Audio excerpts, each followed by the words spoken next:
Mesdames et messieurs, merci pour votre fidélité accordée toujours à la télévision à notre. Bienvenue dans votre édition d'information. Le président de transition, président de la République, chef de l'État, général Mohamed Idriss Déby Itno, se trouve au Caire en Égypte. Le chef de l'État participera ce 13 juillet 2023 au sommet des chefs d'État des pays limitrophes du Soudan. Suivez le reportage de nos confrères de la présidence. Ce jeudi 13 juillet 2023 se tient au Caire un sommet des chefs d'État des pays limitrophes du Soudan.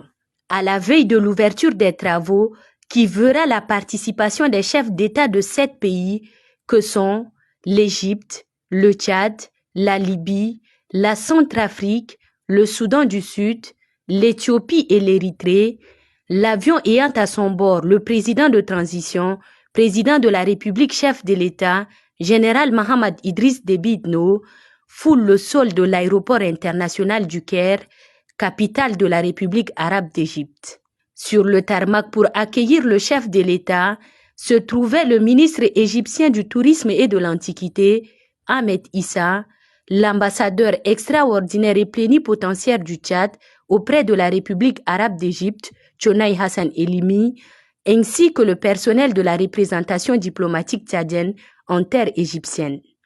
Le chef de l'État, général Mohamed Idriss Déby Itno, répond ainsi à l'invitation de son homologue et frère, le président Abdel Fattah al-Sisi, qui, faut-il le rappeler, avait dépêché le 8 mai dernier à N'Djamena son ministre des Affaires étrangères, Sameh Choukri. Après l'accueil, le ministre égyptien du tourisme et le président de la République se retirent au salon d'honneur où ils échangent pendant une dizaine de minutes. Échange sur l'état des relations bilatérales et la situation préoccupante au Soudan voisin. En près de 3 mois de conflit fratricide entre l'armée du général Abdel Fattah al-Burhan et les forces de soutien rapide du général Mohamed Hamdan Dogolo, dit Hemiti, l'on dénombre plus de 1800 morts. Le Tchad, qui partage une frontière de plus de 1400 km avec le Soudan, est également frappé de plein fouet par ces affrontements meurtriers ayant causé un afflux massif des réfugiés soudanais sur son sol, plus précisément à sa frontière est. Le sommet des chefs d'État des pays limitrophes du Soudan, duquel le Tchad et les autres pays voisins attendent des solutions concrètes pour une issue à cette guerre soudano-soudanaise, va se dérouler avec la pleine participation du président de la République, général Mohamed Idriss Déby Itno, qui, avant-gardiste, avait très tôt lancé un appel aux belligérants afin que cessent ces affrontements au Soudan. Ce sommet du Caire est donc incontestablement la suite de ces efforts pour permettre au Soudan de retrouver la paix et la stabilité. Le cortège du président de la République s'ébranle ensuite vers le centre-ville à 5 km de l'aéroport international du Caire. Avant de franchir le perron du bâtiment de la résidence du chef de l'État, la délégation présidentielle est surprise par la communauté tchadienne vivant en Égypte qui est venue en nombre souhaiter la bienvenue au père de la nation et lui témoigner son indéfectible soutien. Message bien reçu par le chef de l'État qui, par un signe de la main, a rendu la politesse à ses compatriotes.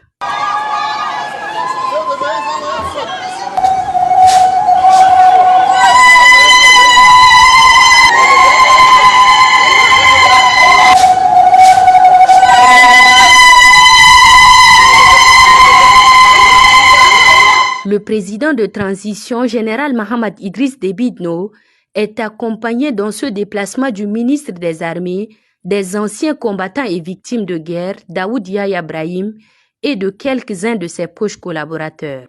L'agenda du président de transition au Caire prévoit, outre le sommet, une rencontre avec le président égyptien. Le premier ministre de transition, chef du gouvernement d'Union nationale, Saleh Kebzako, a reçu l'ambassadeur des États-Unis d'Amérique, Alexander Laskaris. Suivez le reportage de nos confrères de la télévision nationale. À la primature cet après-midi, Alexandre Laskaris, ambassadeur extraordinaire et plénipotentiaire des États-Unis d'Amérique au Tchad, le diplomate américain vient évoquer avec le Premier ministre Saleh Kebzabo du processus de transition au Tchad qui, sûrement, avance vers le but grâce à la mise en œuvre progressive des résolutions et recommandations du dialogue national inclusif et souverain. Le Premier ministre Saleh Kebzabo, qui veille personnellement à un retour à l'ordre constitutionnel pacifique, rassure le diplomate américain de la bonne marche de cette transition grâce à l'implication et la participation de larges franges de la classe politique et société civile. Le train de la transition qui s'est lancé avec les différentes structures prévues par les résolutions et recommandations du dialogue national inclusif sont depuis lors à pied d'œuvre. Parmi elles, la Commission nationale chargée de l'organisation du référendum constitutionnel CONOREC, qui tourne à plein régime pour l'organisation des élections libres, crédibles et transparentes. Pour Alexandre Laskaris, de cette démarche inclusive et participative, la refondation du Tchad tant proclamée ne se réalisera que sur des bases saines. Nous avons discuté bien sûr la transition et nous avons partagé une opinion que pour le bien-être du Tchad, il faut avoir une transition ouverte, inclusive et crédible avec une forte participation par toute la classe politique, toute la société civile dans un climat pacifique, mais aussi avec une indépendance de la gestion de la transition, y compris le référendum de 28 de novembre jusqu'à le présidentiel et le législatif. Partenaire international crédible et incontournable, les États-Unis d'Amérique sont l'un des alliés stratégiques du Tchad dans le Sahel. Il est bien normal que le pays de l'oncle Sam s'intéresse au processus de la transition bien enclenché au Tchad. L'artiste MDA a amené ce 13 juillet 2023 une conférence de presse à l'hôtel Radisson Blu, une conférence relative à la sortie officielle de son nouveau album. Je vous invite de suivre un extrait de son intervention au micro de Aïcha Ali. Si je dois parler du clip, c'est un projet que j'avais commencé depuis longtemps, au moins 2 ans que je travaille sur cette chanson. Et au départ, j'avais tellement hésité. J'ai hésité parce que par rapport à notre origine en tant que Tchadien, vu que à chaque fois qu'on veut aller au-delà de nos limites, on nous fait croire que nous ne sommes pas capables de le faire. On nous fait croire que non, ce n'est pas pour le Tchadien. Parce que le Tchadien, pour lui, c'est toujours ce qui est minime, ce qui est petit. Et j'ai passé des moments de doute, mais à chaque fois, ça me revient parce que j'ai un message que je veux transmettre. Et ce message, c'est parce que j'ai eu des vécus. J'ai eu des vécus à travers le groupe Décibel. Nous avons traîné dans les zones des pays de la sous-région pendant toute notre carrière. À chaque fois qu'on a envie d'enregistrer, on s'envole au Nigeria, au Cameroun ou ailleurs. On essaie avec les moyens du bord, on essaie de toujours ressortir quelque chose qui sera accepté aussi ailleurs qu'ici. Donc, la raison pour laquelle, pendant tous ces moments, on rencontre des difficultés dans les frontières quand on voyage. Déjà, comme je le dis, notre origine qui est mal vue par beaucoup des Africains, et aussi l'histoire du Tchad qui nous rattrape. Donc, souvent, on vit des moments qu'on ne peut pas. On se dit, mais est-ce que le Tchad est hors de l'Afrique? Tu vois? Est-ce que le Tchad, pourquoi à chaque fois quand il s'agit de Tchadiens, tout de suite, il y a quelque chose de négatif que les gens ils ont des points dans la tête? Or que nous ne sommes pas comme ça. Nous ne sommes pas comme ça. Il y a beaucoup de Tchadiens qui sont tellement bien, qui sont tellement merveilleux, qui sont talentueux, qui ont des potentialités. Alors, moi j'ai dit, il faudrait que je passe ce message au monde entier et à l'Afrique tout entière, que le Tchad d'abord fait partie de l'Afrique, et l'Afrique, les Africains en général doivent s'accepter parce que malgré leurs différences, ils doivent s'accepter. Ils doivent accepter que nous soyons des différentes origines, mais nous appartenons tous à une même terre. Cérémonie officielle dépose de la première pierre du siège de l'association Beta Nadia a eu lieu ce 12 juillet 2023 au quartier Paris-Congo dans la commune du 6e arrondissement. Suivez le reportage de Mohamed Toukour. Cette cérémonie a vu la présence de la conseillère à l'aménagement, la primature représentant le premier ministre de transition, du représentant de Madame la maire de la ville de N'Djamena et l'ambassadeur de France au Tchad, ainsi que le président de l'association Betanadia, les invités venus pour la circonstance. Dans son mot de bienvenue, Hamidou Ousmane, président de l'association Betanadia, a salué la présence de tous avant de souligner l'objectif de la dite association. En 2020, sport de résultats, le président Macron, lors d'une visite au Tchad, en présence du feu maréchal président Idriss Déby, a annoncé à la maison de la femme l'octroi à Betanadia d'une somme d'un montant de 10 millions d'euros pour appuyer le pape, dont les composantes sont 1. La construction du siège que nous allons poser la première pierre. Vous savez, BAN est un incubateur des entreprises et n'offre pas de possibilité d'hébergement. En s'installant sur notre site, on aura la possibilité d'héberger les membres ou les partenaires de l'écosystème. La deuxième composante, c'est l'accompagnement financier de jeunes promoteurs de projets intitulés Prêt d'honneur sans intérêt et sans garantie remboursable. Je dis bien prêt d'honneur sans intérêt, sans garantie, mais remboursable.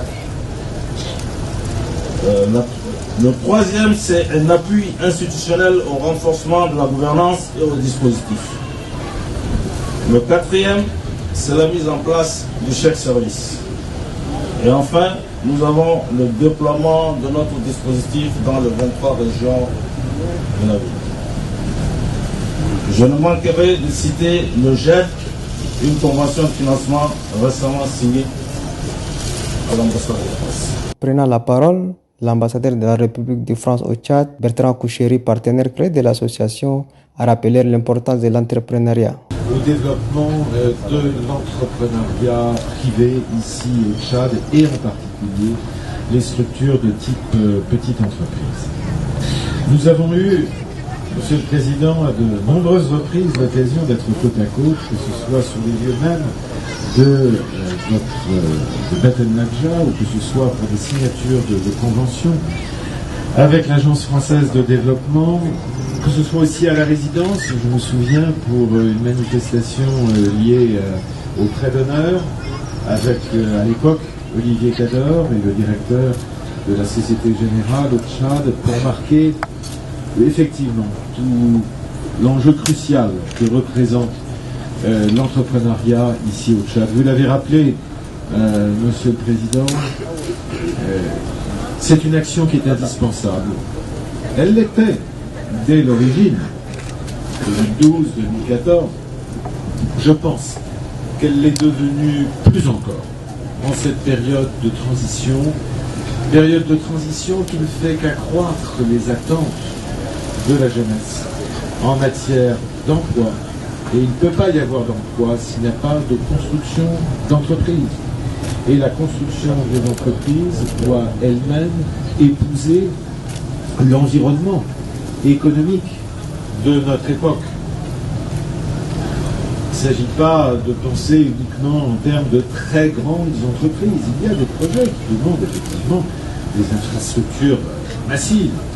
Et on le voit notamment dans le sud du pays, quand j'ai eu l'occasion d'aller à Sarre, avec la compagnie sucrière du Tchad, ou à Moundou, avec Coton Tchad. Mais il y a, et il doit y avoir, une place pour un entrepreneuriat différent, un entrepreneuriat d'une nouvelle génération. Et je dirais un entrepreneuriat ouvert vers une nouvelle catégorie d'entrepreneurs et une nouvelle catégorie d'employés. C'était ça, c'est toujours ça, le but, l'esprit de la maison de la petite entreprise. Et c'est bien ça le sens de l'engagement et des soutiens apportés par l'Agence française de développement. Rappelons que le coût global de la construction du nouveau siège de l'association Betanadia s'élève à 10 millions d'euros et une durée de 15 mois. Le représentant, Madame le maire de la ville de N'Djamena, Mangali Bidgel Suleiman, a souligné les contributions de la mairie de la ville de N'Djamena.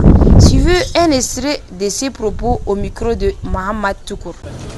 La commune de la ville de N'Djamena, membre fondateur de la association, se réjouit aujourd'hui de cette cérémonie qui marque un tournant décisif et important dans la vie de cette association. Il est important de souligner qu'à la création de Bet Al-Nad, la commune de la ville de N'Djamena a largement contribué à convaincre les partenaires financiers qui est l'agent français de développement de financer le projet d'appui à la petite entreprise porté par plusieurs organisations dans la commune pour apporter une solution à la question du chômage des jeunes et de l'entrepreneuriat en général.